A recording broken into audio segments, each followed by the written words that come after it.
We often think strength training is, just for serious athletes or maybe younger people hitting the gym. Right.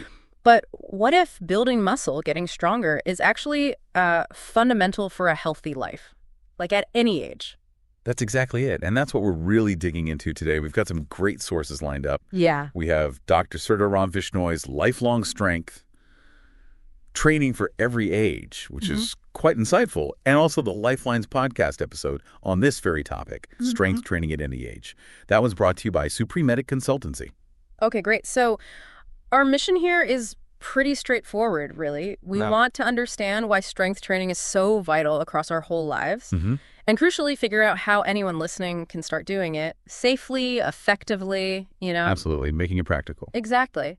So to kick things off then, when we say strength training, what are we actually talking about? What does it cover? Okay, so at its core, strength training, or you might hear it called resistance training, is really just any activity that makes your muscles work harder than usual against some kind of opposition, some resistance. Right. And our sources give loads of examples. It could be using your own body weight, like squats, push-ups. You're working against gravity there. Which people often forget is resistance. Totally. Then you got resistance bands. Yeah. Those stretchy things are incredibly versatile. Free weights, obviously, like dumbbells, kettlebells. Sure. And, of course, weight machines you see in gyms. But it doesn't stop there. No. No, even everyday things like lifting a full water bottle, carrying groceries, that's engaging your muscles against resistance. Huh. So it's not just about barbells and gyms. Not at all. Yeah. The main idea is challenging the muscles. And there's this concept called progressive overload. Basically, you gradually make it a bit harder over time. Yeah. That's how you keep improving. Okay, that makes it sound much more accessible. So beyond just getting stronger, why should this be on everyone's radar? What are the big picture benefits here? Oh, this is where it gets really compelling. The benefits are huge. Yeah. And they touch so many parts of our health for everyone, like regardless of age. Okay. Strength training builds lean muscle. And that's not just about lookings. Muscle burns more calories, even when you're just sitting around. Ah, the metabolism boost. Exactly, which is key for managing weight long term. Plus, it's fundamental for bone health.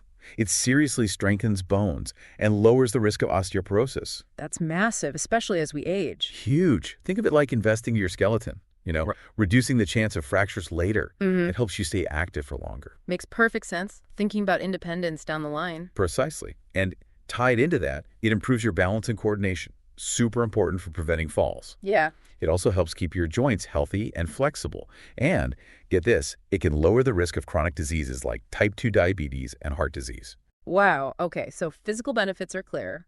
What about mentally? Yeah, that's another big piece. It's shown to help reduce anxiety and depression symptoms. That connection is always so powerful. It really is. And the sources mentioned some other things too, maybe less obvious ones. Like what?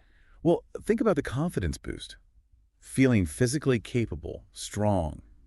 That translates into, self-efficacy. I can see that. Especially for older adults, it can mean greater independence, being able to do things for themselves.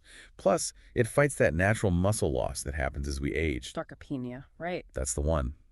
It helps with fat loss, boosts energy, improves posture, and just contributes to feeling more mentally resilient.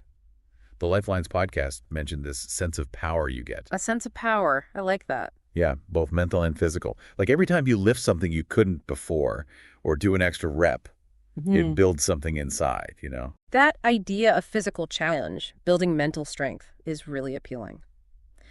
Okay, so Dr. Vishnoi's work, Lifelong Strength, it looks at how things change depending on age, right? Can we get into those specifics? Yeah, absolutely. It's quite useful. So in your 20s and 30s, the main focus is really on building that solid foundation. Okay. You're looking to maximize muscle growth, get your bone density to its peak, and really lock in those healthy habits for life. Makes sense. Prime time for building. Exactly. Dr. Vishnoi suggests full body workouts, maybe 3 times a week. Using a mix of bodyweight exercises and free weights is ideal then. You're building reserves for the future. Right. And then what happens when we hit our 40s and 50s? Does the focus shift? It does, yeah. Yeah. The emphasis moves more towards maintaining the muscle you've built, keeping that metabolism ticking over efficiently, and injury prevention becomes a bit more important. Oh. So the recommendation is to include exercises for core strength, choose things that are maybe a bit kinder to the joints, and work on posture, correcting any imbalances from, desk work or life. So less about pushing for maximum weight, more about smart training. Pretty much. It's more strategic, focusing on longevity and staying injury-free so you can keep doing it. Got it. And for the 60s and beyond, what are the key points then? Here, the main goals are preserving strength, definitely maintaining balance that's crucial for fall prevention, and just maximizing independence for daily life. Functionality. Exactly.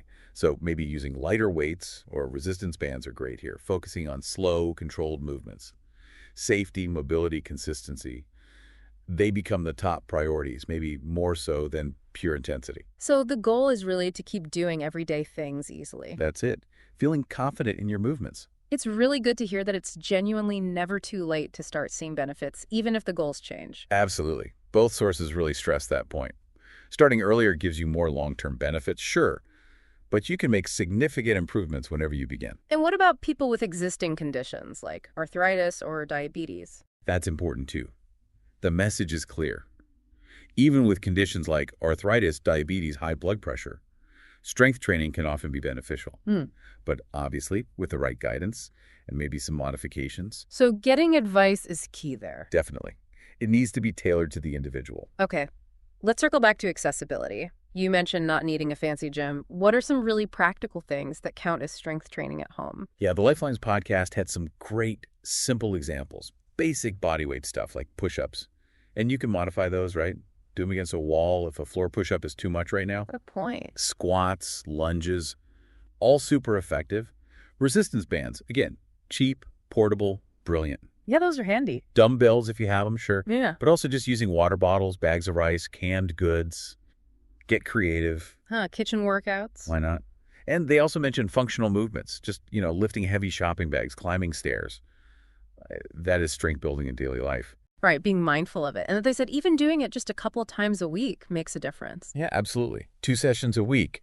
If you're consistent with that, you'll notice changes in how you feel and function. Consistency really is the magic ingredient. Okay, so consistency over intensity, especially starting out. Now, for someone listening who's thinking, okay, I'm convinced, but where do I even start? Lifelines had a beginner routine, didn't they? They did, yeah. A really simple, full-body routine. No equipment needed. Perfect for doing 2-3 times a week. Let's hear it. Okay, so bodyweight squats or chair squats, if needed, about 10 reps. Then wall push-ups, maybe 10 to 15 reps. Step-ups onto a stair or low step, 10 reps each leg. Bend over rows using those water bottles, maybe 10 reps. Okay. Then a plank hold. You can do it on your knees to start hold for 20 to 30 seconds. And finish with calf raises, just standing up on your toes, about 15 reps. That sounds totally doable. And how many times through? The tip was to start with maybe 1 or 2 rounds of that whole list and rest for, say, 30 to 60 seconds between each exercise. Listen to your body, build up slowly. Good advice.